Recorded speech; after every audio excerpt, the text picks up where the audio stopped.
চাহ জলপান ঘৰত খাই আহিছে না নাই আহা নাই আহা হে ভগৱান সঁচাই খাই আহা নাই নে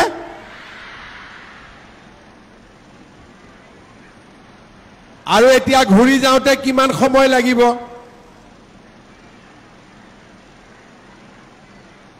এতিয়াতো ঘূৰি যাওঁতে অলপ সময় লাগিব হয় নে নহয় ঠিক আছে আজি অলপ কষ্ট হ'ব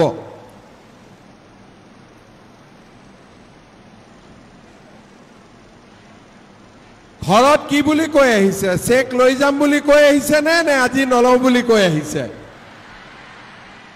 সঁচাকৈ চেক লৈ যাব আজি চেক নিনিয়াকৈ কোন কোন যাব হাত দাঙকচোন আৰু চেক লৈ লৈ কোন যাব সেইখিনি হাত দাঙক বাপৰে আজিৰ সভাত আমাৰ মাজত উপস্থিত মন্ত্ৰী অশোক সিংহাল ডাঙৰীয়া সাংসদ ৰঞ্জিত দত্ত ডাঙৰীয়া সন্মানীয় বিধায়ক প্ৰমোদ বৰঠাকুৰ ডাঙৰীয়া পদ্ম হাজৰিকা ডাঙৰীয়া উৎপল বৰা ডাঙৰীয়া পৃথিৱীৰাজ ৰাভা ডাঙৰীয়া দিগন্ত ঘাটোৱাল ডাঙৰীয়া অমিয় ভূঞা ডাঙৰীয়া কৃষ্ণ কমল তাঁতী ডাঙৰীয়া বিশ্বনাথ জিলা পৰিষদৰ সভানেত্ৰী সুনীতা তাঁতী ডাঙৰীয়ানী আমাৰ ৰাজ্যিক পৰিবহণ নিগমৰ অধ্যক্ষ পল্লৱ লোচন দাস ডাঙৰীয়া অমৰজ্যোতি বৰঠাকুৰ ডাঙৰীয়া কুন্তলমণি শৰ্মা বৰদলৈ প্ৰবীণ হাজৰিকা পৰেশ বৰকাকতি জিলা আয়ুক্ত সীমান্ত কুমাৰ দাস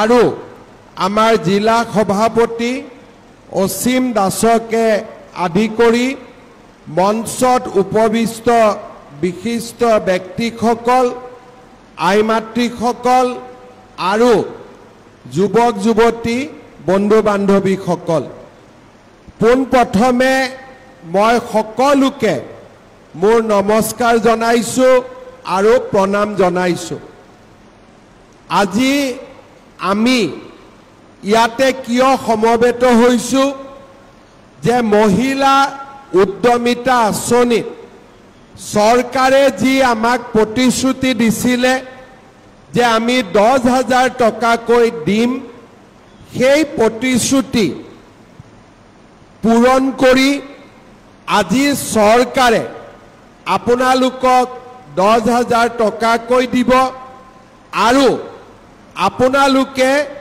এই টকাখিনি ল'বৰ বাবে ইয়াতে সমবেত হৈছে কিন্তু তাৰ লগতে আমি আৰু এটা কথা বুজিব লাগিব যে এই আঁচনিখন কি আৰু এই আঁচনিখনৰ পৰা ভৱিষ্যতে আমি আৰু কেনেকৈ উপকৃত হ'ব পাৰোঁ শ্ৰদ্ধা ৰাইজ আমি যেতিয়া আপোনালোকক ফৰ্ম ফিল আপ কৰোৱাইছিলোঁ যে আমি অসমৰ আত্মসহায়ক গোটৰ সদস্যসকলক 10,000 টকাকৈ দিম তেতিয়া আমাক বহুতে বিশ্বাস কৰা নাছিলে কিয় বিশ্বাস কৰা নাছিলে মই তেওঁলোককো দুখ নিদিওঁ কাৰণ অসমত 4 লাখ আত্মসহায়ক গোট আছে আৰু 4 লাখ আত্মসহায়ক গ্ৰুপত কিমান মেম্বাৰ আছে 40 লাখ আত্মসহায়ক গোটত মেম্বাৰ আছে যদি 40 লাখ মহিলাক আমি 10,000 টকা কৰি দিব লাগে চৰকাৰক কিমান টকা লাগিব 4,000 কোটি টকা লাগিব তাৰ লগতে অৰুণোদয় আঁচনি আছে মাহত যদি 30 লাখ মহিলাক আমি অৰুণোদয় আঁচনি দিব লাগে আমাক 400 কোটি টকা লাগে তাৰ মানে বছৰত 4,800 কোটি টকা মহিলা উদ্যমিতাৰ বাবে 4,000 কোটি টকা, অৰুণোদয় আঁচনিৰ বাবে 4,800 কোটি টকা। আৰু সেই কাৰণে বহুত মানুহে ভাবিছিলে যে এইটো ইলেকশ্যনত ভোট ল'বৰ কাৰণে ফৰ্ম ফিল আপ কৰাইছে আৰু এই আঁচনিৰ টকা মহিলাসকলে কেতিয়াও নাপায়। এই কথাটো কোনে বেছিকৈ প্ৰচাৰ কৰিছিলে? আমাৰ কংগ্ৰেছৰ বন্ধুবিলাকে, হয়নে নহয়? যে আপোনালোকে একো নাপাব বুলি। মই ঠিক কৈছো নে নাই কোৱা? কি কৈছিলে? যে দিম বুলি কৈছিলে নহয়, দিলে নেকি এতিয়া? অৰ্থাৎ তেওঁলোকেও কৈছিলে আৰু বহুত মানুহে কৈছিলে যে এই টকা দিয়া সম্ভৱ নহয়। মই যেতিয়া বিহালীৰ ইলেকশ্যনত আহিছিলোঁ, আমি কৈছিলোঁ যে আমি 10,000 টকাটো দিম। দুদিন দেৰি হোৱা কাৰণে পেপাৰে পত্ৰ ইমান লিখিলে যে মুখ্যমন্ত্ৰীয়ে ফাঁকি কথা কৈ গ'ল। মুখ্যমন্ত্ৰীয়ে কেতিয়াও এই 10,000 টকাটো নিদিয়ে। কিন্তু মই সদায় অসমৰ ৰাইজক কৈ আহিছিলোঁ যে আমি অসমৰ ৰাইজৰ বাবে কাম কৰিম, মাতৃ শক্তিৰ বাবে আমি কাম কৰিম, আই মাতৃৰ বাবে আমি কাম কৰিম আৰু আমি যি প্ৰতিশ্ৰুতি দিছোঁ সেই প্ৰতিশ্ৰুতিৰ পৰা আমি কেতিয়াও আঁতৰি নাহোঁ। আজি আপোনালোকে জানি ভাল পাব যে আমি বিহালীত আমি প্ৰথম ধনৰ কিস্তি দিলোঁ, তাৰ পিছত আমি নলবাৰীত দিলোঁ, তাৰ পিছত আমি জাগিৰোডত দিলোঁ, তাৰ পিছত আমি বৰাক উপত্যকাত দিলোঁ, ঢেকিয়াজুলিত দিলোঁ আৰু কাৰ্বি আলঙলৈকেও গৈ এই টকা আমি মুকলি কৰি দিলোঁ। আজিলৈকে অসমৰ 17টা সমষ্টিত আমি এই ধন মুকলি কৰি দিলোঁ আৰু আজি বিশ্বনাথ সমষ্টিত এই পুঁজি মুকলি কৰি দিবৰ বাবে আমি ইয়াত আহি উপস্থিত হৈছোঁ। এই আঁচনিখন আমি কিয় কৰিছোঁ? প্ৰথমতে আমি সকলোৱে বুজি পাব লাগিব যে এই আঁচনিখনৰ উদ্দেশ্য কি। আমি সকলোৱে জানো যে আমাৰ অসমত এটা সময় আছিল য'ত স্বামীয়ে উৎপাদন কৰিছিল, ইনকাম কৰিছিলে আৰু আমাৰ মহিলাসকলে ঘৰৰ কাম বন কৰি ঘৰখন পৰিচালনা কৰিছিল। কিন্তু লাহে লাহে যেতিয়া খৰচ বাঢ়িব আৰম্ভ কৰিলে, ল'ৰা ছোৱালী স্কুলত যাবলগীয়া হ'ল, কলেজত যাবলগীয়া হ'ল, লাহে লাহে আমাৰ অসমৰ মহিলাসকলো কাম কৰিবৰ কাৰণে ওলাই আহিলে। আজি আমাৰ চৰকাৰী চাকৰি হওক, মেডিকেলত ডক্টৰ হওক, মহিলাসকলে আজি এটা ডাঙৰ ভূমিকা পালন কৰিছে। কিন্তু আটাইতকৈ ডাঙৰ ভূমিকা ক'ত পালন হৈছে? যেতিয়া আমি অসমৰ মহিলাসকলৰ বাবে আত্মসহায়ক গোটৰ যি ব্যৱস্থা, সেই ব্যৱস্থা আমি আৰম্ভ কৰিলোঁ। আমি কি কৰিলোঁ? অসমত আমি মহিলাসকলক লৈ আত্মসহায়ক গোট আমি গঠন কৰিলোঁ আৰু আমি এই আত্মসহায়ক গ্ৰুপসমূহক ৰিভলভিং ফাণ্ড দিলোঁ, বেংকৰ পৰা লোন দিলোঁ, মহিলাসকল আগুৱাই আহিলে আৰু মহিলাসকলে নিজেও বিভিন্ন উৎপাদনমুখী কাম হাতত ল'লে।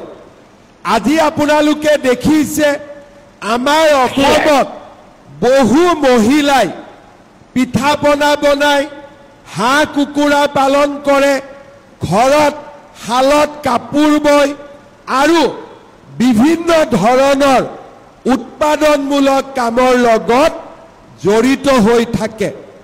তাৰ ফলত আজি পৰিয়ালত যদি স্বামীয়ে উৎপাদন কৰিছে আমাৰ পত্নীসকলে বা মোৰ মা আৰু বাইদেউসকলেও তাত অলপ হ'লেও সহযোগিতা কৰিছে আপোনালোকে জানি ভাল পাব আৰু কিছুমান আচৰিত হ'ব যে আজি অসমৰ আত্মসহায়ক গ্ৰুপৰ বা গোটৰ 8 লাখ মহিলা লাখপতি বাইদেউ হ'ব পাৰিছে আজি যিসকলে অসমৰ উন্নতিৰ কথা বুজি নাপায় যিসকলে আমাৰ মহিলাসকলৰ শক্তি অনুভৱ কৰিব নোৱাৰে তেওঁলোকে আজি শুনি আচৰিত হ'ব যে আজি আমাৰ অসমৰ 40 লাখ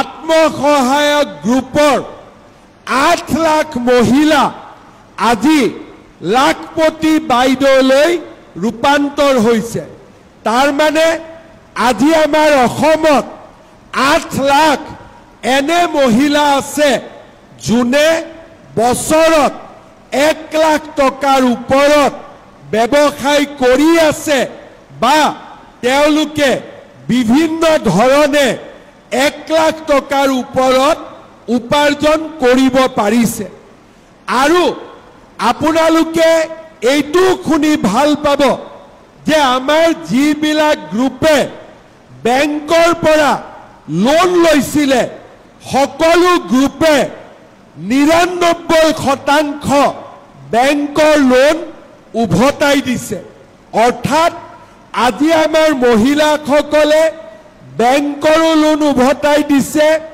আৰু লাখপতি বাইদেউলৈও নিজক ৰূপান্তৰ কৰিছে মোৰ সপোন আছিলে যে 8 লাখ যি লাখপতি বাইদেউ আছে তেওঁলোকক আমি সংখ্যাটো আৰু বঢ়াই আমি 40 লাখ মহিলাক লাখপতি বাইদেউ কৰিব পাৰো নেকি আৰু সেই কাৰণে আমি এই মহিলা উদ্যমিতা আঁচনিটো আৰম্ভ কৰিছিলো আমাৰ লক্ষ্য আছিলে যে আমি এই মহিলা উদ্যমিতা আঁচনিটোৰ জৰিয়তে গ্ৰুপত নহয় আমি ব্যক্তিগতভাৱেও আমি পুঁজিৰ যোগান ধৰিম আৰু যদি আমাৰ মহিলাসকলে ভাল কাম কৰিব পাৰে আমি পুঁজিৰ যি আজি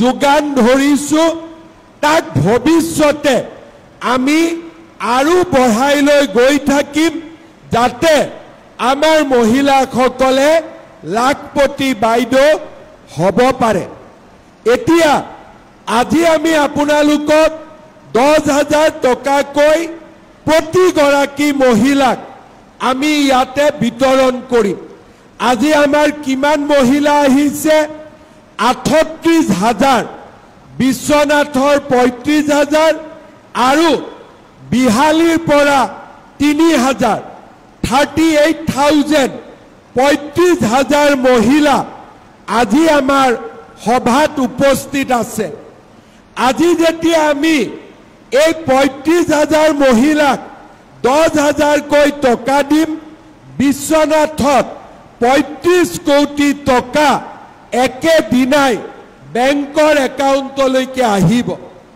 এতিয়া আমি এই 10,000 টকা দি কি কৰিম সকলোৱে এটা মোবাইল কিনিম হয় না নহয় মোবাইল কিনিম না নাই মোবাইল নিকিনো সঁচাকৈ কৈছে না নিকিনো বুলি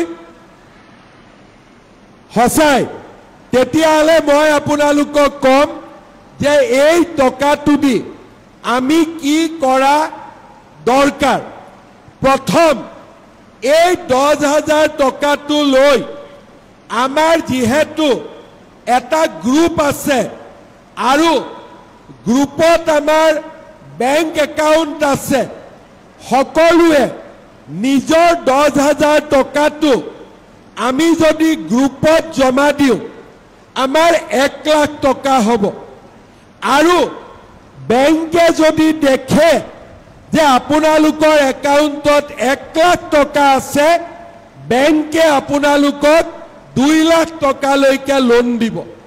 প্ৰথম আমি 10,000 টকাটো লৈ আমি গ্ৰুপত জমা দিলো আৰু গ্ৰুপৰ ব্যৱসায় কৰিলো। দ্বিতীয়, কোনোবাই ক'ব পাৰে যে আমি গ্ৰুপত নিদিও, গ্ৰুপটো বেলেগ আৰু মোৰ টকাটো বেলেগ, কোনো আপত্তি নাই। তেতিয়াহ'লে আপোনালোকে কি কৰিব লাগিব? এই 10,000 টকাটো দি আপোনালোকে হাঁহ কুকুৰা পিঠা পনা বা কি ধৰণৰ উৎপাদনমুখী কামত আপোনালোকে এই টকাটো ব্যৱহাৰ কৰিব লাগিব। 3 নম্বৰ, যে মই গ্ৰুপতো নিদিওঁ আৰু নিজেও মই একো কৰিবৰ কাৰণে ৰাস্তা বিচাৰি পোৱা নাই। 3 নম্বৰ কি হ'ব?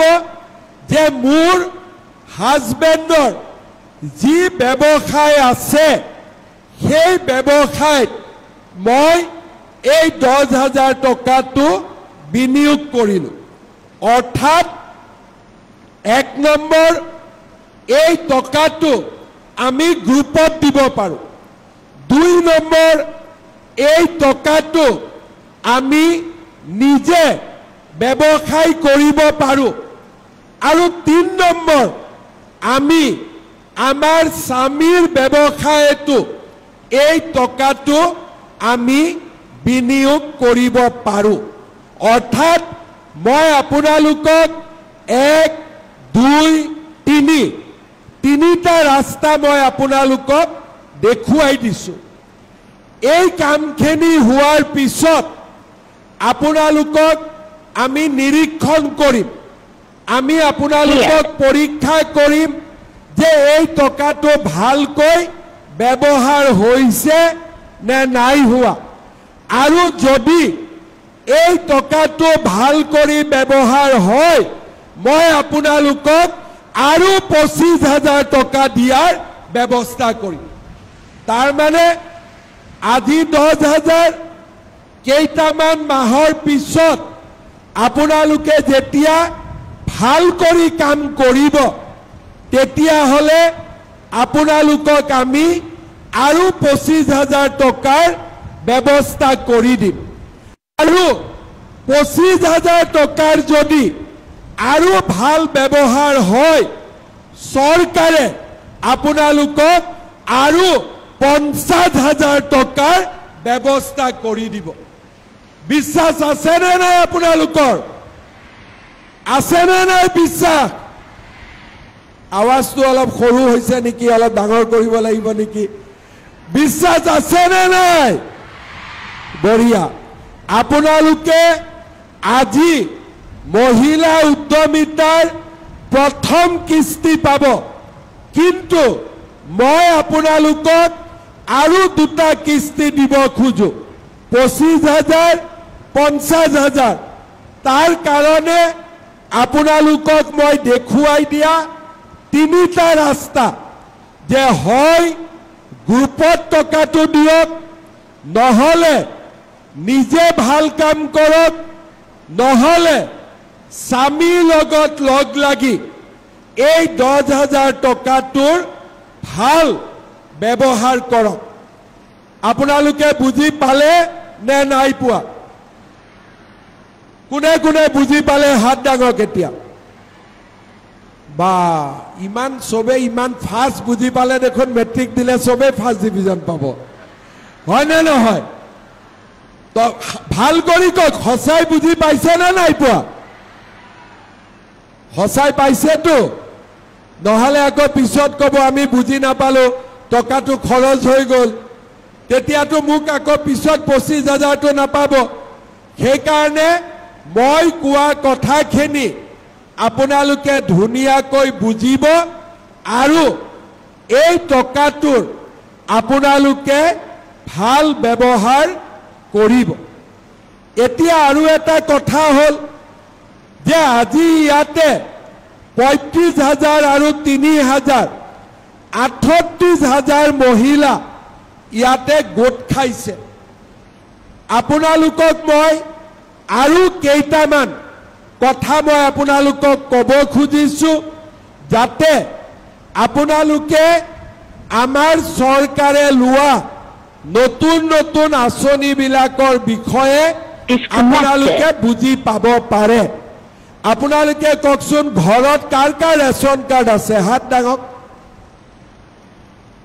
পিছফালে আছে নে নাই আছে আমাৰ ৰেচন কাৰ্ডত আমি কি দিওঁ আপোনালোকক বিনামূলীয়াকৈ আমি চাউল দিওঁ আৰু ৰেচন কাৰ্ডখন আমি হস্পিটালত আমি বেমাৰৰ সময়ত দাখিল কৰিলে 5 লাখ টকালৈকে আমি বিনামূলীয়া ট্ৰিটমেণ্ট মেডিকেলৰ পৰা হস্পিটালৰ পৰা আমি পাব পাৰোঁ অৰ্থাৎ ৰেচন কাৰ্ড থাকিলে আমি বিনামূলীয়া চাউল পাওঁ আৰু ৰেচন কাৰ্ড থাকিলে আমি আয়ুষ্মান ভাৰতৰ আমি বিনামূলীয়া চিকিৎসাৰ সুবিধা পাওঁ কিন্তু 1 নৱেম্বৰৰ পৰা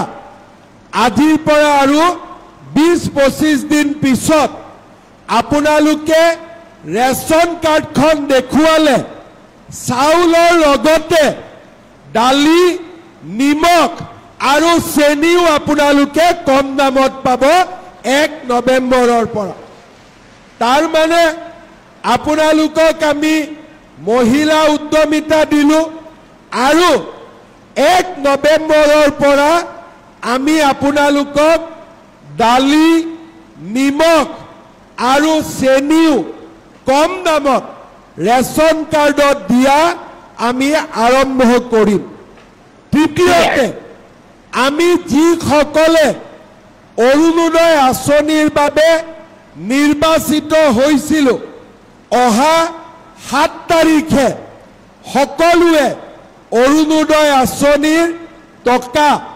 আনুষ্ঠানিকভাৱে লাভ কৰিব অৰ্থাৎ অহা 7 তাৰিখে অলপ জোৰকৈ হাততালিটো বজাই দিয়ক তেতিয়া কৈও ভাল লাগিব অহা 7 তাৰিখৰ পৰা আমি অৰুণোদয় আঁচনিৰো ধন লাভ কৰিবলৈ সক্ষম হ'ম লগতে অৰুণোদয় আঁচনিত এইবাৰ আমি আৰু এটা কাম কৰিব খুজিছো যে আপোনালোকক আমি এখন ফৰ্ম দিছো সেই ফৰ্মখনত আমি আপোনালোকৰ পৰিয়ালৰ গেছৰ নম্বৰটো খুজিছো কাৰণ গেছৰ সিলিণ্ডাৰৰ দাম 950-1000 টকা দুখীয়া মানুহে গেছৰ সিলিণ্ডাৰ ইমান দামত কিনিবৰ বাবে কষ্ট হয় এতিয়া আপোনালোকে যিসকলে অৰুণোদয় পাব তেওঁলোকে ফৰ্মখন ফিল আপ কৰি আমাক গেছৰ নম্বৰটো দিলে গেছ কিনিলে আমি আপোনালোকক 250 টকা বেংকৰ একাউণ্টত আকৌ আমি আপোনালোকক জমা দিম তাৰ মানে মহিলা উদ্যমিতা পালো দালি নিমখ চেনি কম দামত পালো গেছৰ সিলিণ্ডাৰ পালো আলু অৰুণোদয় পালো এতিয়া কোনটো বাকি থাকিলে চাউল হল দালি হল নিমখ হল তেল নিমখ হল আৰু গেছ হল এতিয়া কোনটো বাকি থাকিলে